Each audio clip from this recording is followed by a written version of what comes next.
भक्ता मानकु राज्य सरकार पक्षरु अवहेला प्रदर्शन करिथिबा नै अभियोग करी शुक्रवार दिन जिलापाल कार्यालय सम्मुखरे मयूरभंज जिल्लार उत्तर साही और दक्षिण साही भक्तागण आमरण अनशन और धारणा देइथिले। तेबे एही आमरण अनशन और धारणा को समर्थन करिछि भंज सेना। तेबे एनै सेठारे समर्थन जणाई प्रतिक्रिया दैचंती भंज सेनार जिला सभापति पिंटू माइती। आसंतु सुनिबा कोन कहउचंती से। पिंटू माइती जिला सभापति भंजसेना।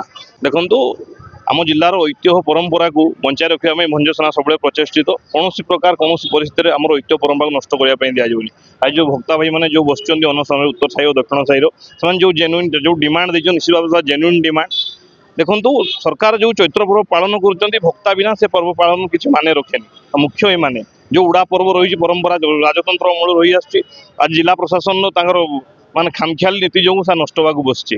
धन्यवाद दे भक्ता भाई मानक एत खरार भी से आज आम ऐतिह्य परंपरा को बंचे रखापी एत खराब धारणा बसुन जो डिमांड देती तीन तीन छोटी जो भक्ता दरकार अधिका जो परंपरा रही से जो 2000 टंका लेखा दिखाई बर्ज कर गोटे बजेट स्थिर कर भक्ता मान गोटे बजेट यही बजेट खर्च होगी आम जो परंपरा रही आम भी जो चैत्र पर्व आरंभ आम भी बहुत लोग पलि आसती उड़ा पर्व देखापी मात्र प्रशासन एवं कौच भक्ता मान कौन भक्ता कौन हुए जो मैंने परंपरा ऐतिह्य को जानी ना सरकार एठार अफसर हवा कौन आवश्यकता नहीं। तेणु भंजसेना को पूर्ण समर्थन करुच्ची एवं सरकार को एवं जो जिला प्रशासन को चेतई दूसरी यथा दाबी पूरण न पाए भंजसेना आंदोलन पंथ अवलंबन करने बाध्य हो।